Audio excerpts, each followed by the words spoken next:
وبلغنا رسوله الأمين والكريم أما بعد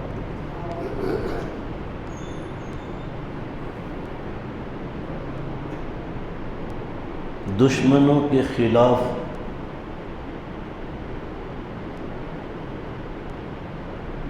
جہاد کرنے کا تمہیں حکم دیا گیا ہے اور یہ فریضہ قتال تم پر عائد کیا گیا ہے، لیکن وہ تمہارے اوپر ناگوار ہے، طبیعت پر شاق ہے۔ ممکن ہے ایک چیز تم ناپسند کرتے ہو، وہی تمہارے حق میں بہتر ہو، اور عین ممکن ہے ایک چیز کو تم بہت چاہتے ہو لیکن وہی تمہارے حق میں بری ہو۔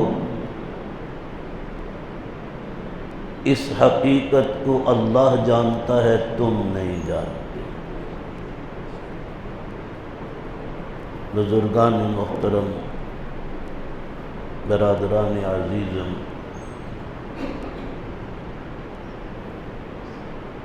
فریضہ جہاد پر کچھ معروضات پہلے آپ سن چکے ہیں۔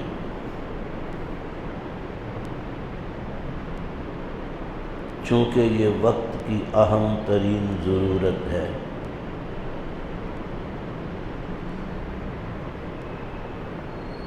اور حالات کا ناگزیر تقاضا ہے۔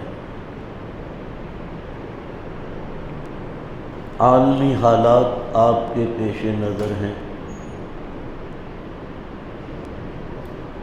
امت مسلمہ کو کس طرح بانٹ دیا گیا، بلکہ امت مسلمہ کے اکثر حکمران وہ بھی آج کفار ہی کی بولی بولتے ہیں۔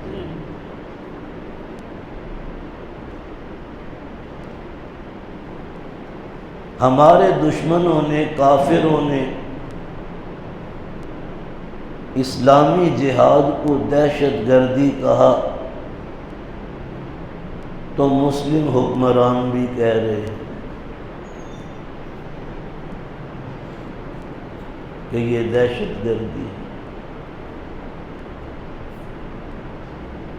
اور ایک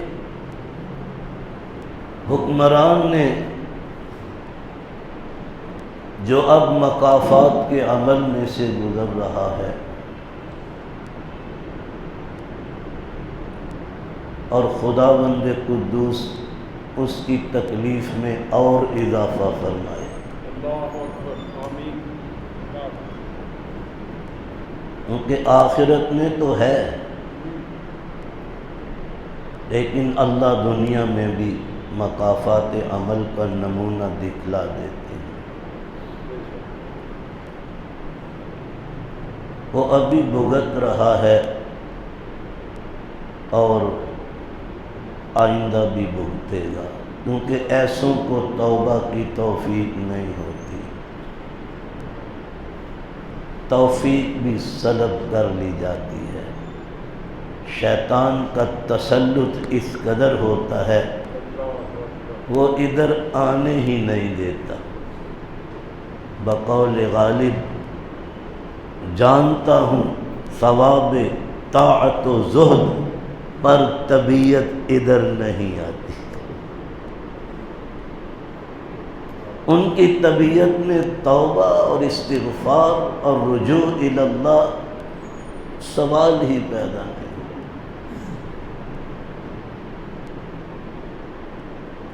ان کا نعرہ تھا سب سے پہلے پاکستان۔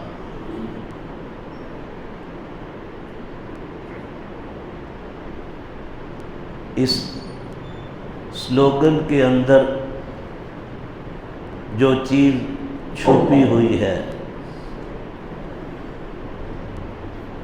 اس کو ڈیپلی غور کریں کہ جب سب سے پہلے پاکستان، باقی سب کچھ بعد میں دیکھا جائے گا،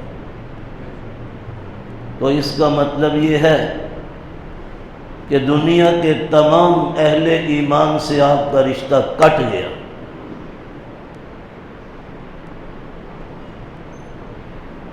اگر کسی مسلمانوں کے ملک پر بمباری کی جاتی ہے، ان کے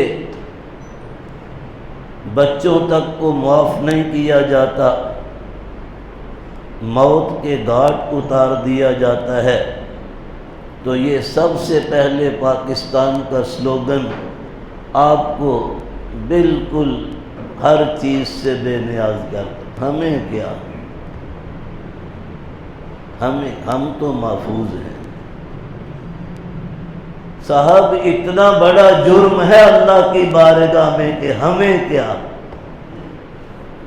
پچھلے اجلاسوں میں عرض کر چکا ہوں نبی کریم صلی اللہ علیہ وسلم کے ارشادات طیبہ میں کہ تمام روئے زمین کے مسلمان کل جسد الواحد، ایسے جیسے ایک جسم ہوتا ہے اور جسم کے کسی حصے میں کوئی گزند تکلیف پہنچے پورا بدن بے قرار ہو جاتا ہے۔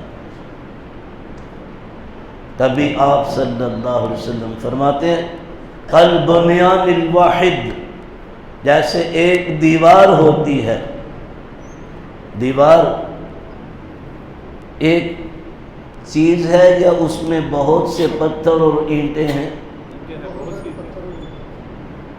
ایک ہی سالڈ چیز تو نہیں کہ بنی بنائی دیوار رکھ دی گئی ہے، بلکہ اینٹوں کو، پتھروں کو ایک خاص ترتیب کے ساتھ جوڑا گیا ہے۔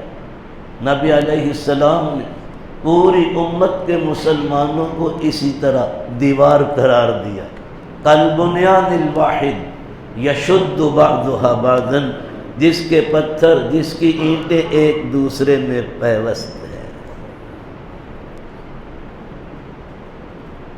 تو سب سے پہلے پاکستان کا سلوگن حضور صلی اللہ علیہ وسلم کے اس مبارک فرمان کی مخالفت کرتا ہے۔ ہاں اچھا صاحب، میرا سوال آپ سے، سب سے پہلے ایمان یا سب سے پہلے پاکستان؟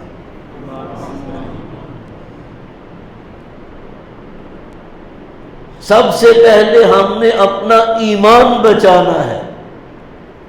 کیوں؟ جس ایمان نے اس عالم میں بھی، عالم برزخ میں بھی، عالم حشر میں بھی اور عالم آخرت میں بھی ہمارے ساتھ رہنا ہے اور ہمیں اللہ کے حضور میں سرخرو کرنا ہے۔ اگر متاع ایمان ہی گئی تو کچھ بھی نہ رہا، نہ دنیا رہی نہ آخرت۔ کیا کہا میں نے؟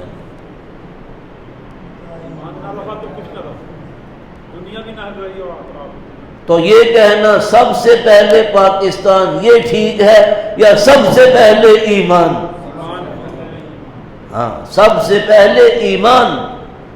ایمان کی حفاظت ہوگی تو ہر چیز محفوظ ہوگی۔ جب آپ نے ایمان کو سرے سے نظر انداز کر دیا یکسر، تو پھر آپ کے ہاتھ میں کیا رہا؟ کیا رہا آپ کے ہاتھ؟ اس دور کا اہم ترین تقاضا جہاد فی سبیل اللہ۔ دنیا بھر کے کفار آپس میں ایک دوسرے کے ساتھ جڑ گئے ہیں، مل گئے ہیں۔ اس چیز کی خبر دی تھی جناب رسالت مآب صلی اللہ علیہ وسلم نے۔ ایک وقت آئے گا دنیا کی کافر قومیں مسلمانوں کو ہڑپ کر جانے کے لیے ایک دوسرے کو یوں دعوت دیں گے جیسے دسترخوان پر کھانے کی دعوت دی جاتی ہے۔ ہاں، آج وہ وقت نہیں ہے جی۔ ہم بھی جانتے ہیں، آپ بھی جانتے ہیں۔